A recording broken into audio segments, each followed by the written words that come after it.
আরে ম্যাডাম, আমি সেই লোক যাকে আপনাদের বাসার কাজে নিয়োগ দিয়েছিলেন। এই যে আমার আইডি কার্ডটা দেখুন। সোয়াদি খা ম্যাডাম। জি, আপনি কসু দিয়ে খা। ধন্যবাদ। আরে শালার, আইতে না আইতে দেখি কুত্তাটা আমার টুনটুনি খেয়ে ফেলতে চাচ্ছে। জি ভীম সাহেব, বাড়িটা ভালোভাবে দেখে রাখবেন। আমরা একটু বাইরে বেড়াতে যাচ্ছি, যাতে কোনো জিনিসের ক্ষতি না হয়। আরে মৌমাছি তো আমার কেকটা খেয়ে নিল। যা, আরে যা তো যা। আই হাই, ফুতুলটা দিলাম ভেঙে। কি করি এখন? আটা দিয়ে এবার ফুতুলের মাথাটা লাগিয়ে দিই, শুকিয়ে গেলেই হলো। বাতাস করার মেশিনটা নিয়ে আসি, এটা লাগিয়ে নি। আরে বাবা, এটা কি হলো? পুতুলের মাথাটা তো উড়ে গেল। আরে কুত্তাটা তো পুতুলের মাথাটা নিয়ে পালালো। কই যে ফাই টমি, টমি, এই তো। আরে বেটা স্যার, এটা কি কোনো খাওয়ার জিনিস হলো? যাক, শেষমেশ মাথাটা উদ্ধার করলাম। এইবার মাথাটা লাগিয়ে দি। যাক, পুতুলটা একবার আগের মতো হয়ে গেল। আই হাই, দরজাটা লক হয়ে গেল। আর ওদিকে কুত্তা বেটা সব এলোমেলো করে দিচ্ছে। কি যে করা যায়? আরে আমার চাকরির 12টা বাজিয়ে দিবে এই কুত্তাটা। ট্রাই করে দেখি দরজাটা খুলতে পারে কিনা। আজকে আমার মন ভালো নেই। আরে বাবা, হলো না, আবার ট্রাই করি। মন আমার কেমন কেমন করে। আরে বা, কি মজা, দরজাটা খুলে গেল। আমি এসে পড়েছি ডগি। মৌমাছিটার শব্দ শোনা যাচ্ছে মনে হয়। এই যে তোমাকে দেখে ফেলেছি। যা বেটা এখান থেকে। এই মৌমাছিটা মনে হচ্ছে আমাকে শান্তি দেবে না। এইবার একটু আরাম করে ঘুমাই। আরে সালার, ঘুমাতেও দিবি না আমাকে? যা তো বেটা।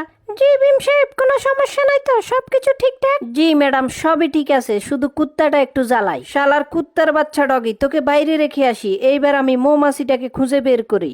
এই মেশিনটার মধ্যে তোমাকে বন্দি করলাম, এইবার বাইরে নিয়ে ছেড়ে দেব। যাক বাবা, অনেক কষ্টে আফত বিদায় হলো। আরে উত্তম মতিগতি আমি ঠিক দেখছি না, আবার ঘরের দিকে যাচ্ছে। তাড়াতাড়ি দরজাটা লাগাতে হবে। আই হাই, আবার ঘরে ঢুকে গেল। এই খচ্চর মৌমাছিটা যে কই গেল? এসে পড়েছে। দরজাটাও লক হয়ে গেছে, ভিতরে ঢুকতে পারতেছি না। এখন আর কিছু করার নেই, কুত্তার গেট দিয়ে ঢুকতে হবে। যেভাবে হোক কুত্তাটাকে বাইরে আনতে হবে। এই যে ডগি, ডগি বাইরে আসো। এই যে এভাবে হেঁটে হেঁটে বাইরে আসো আমার কাছে। রাখ বেটা, বিড়াল দিয়ে তোকে বাইরে আনার ব্যবস্থা করতেছি। এই যে ডগি, ডগি, এই নাও বিড়াল, এই যে, এই নাও। এই সুযোগে আমি ঢুকে পড়ি। আই হাই, দরজা তো আবার লক হয়ে গেল। বুদ্ধি পেয়েছি, ওর গলার রিমোটটা নিয়ে নি। এইবার এটা আমার গলায় লাগিয়ে নি।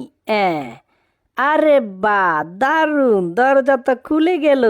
আরে যা, শুধু মাথাটাই ঢুকাতে পারলাম, দরজাটা আবার লক হয়ে গেল। আরে মৌমাছিটা সামনেই ঘুরাঘুরি করতেছে, ধরতে পারতেছি না। আরে বাবা, বিড়ালটা আমাকে কামড় দিয়ে দিল। শালার মৌমাছি, আজকা তোর একদিন আমার 2 দিন। এই আজকা কই লুকাবি? পেয়েছি তোকে। মেরে ফেলেছি ওকে, এবার আটকাই।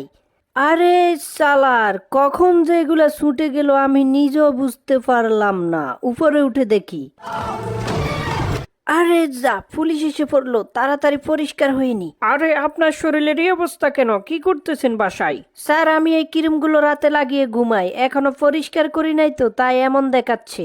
আরে মনে হচ্ছে মৌমাছিটাকে দেখলাম। যা শালা, তুই তো আমার ঘুম হারাম করে দিবি রে।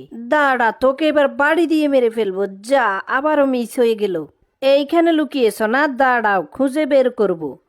দূর, এইটা তো আমার জীবনটা পুরো তেনা তেনা করে দিল। এইটার ভিতর আটকা পড়েছ, এইবার তোকে বাড়ি দিয়ে মেরে ফেলবো। মর মর মর। এটাকে এবার আগুনে ফুড়ে ফেলি। মনে হলো কে যেন বাসায় এসেছে। দেখি তো, কোন শালারে বাসায় আসলি? সাহস থাকলে সামনে আয়। আরে এখানে আবার কি? দেখি তো। যাক বাবা, তুই এখনো মরলি না? দাঁড়া, তোকে আমি মেরেই ছাড়বো।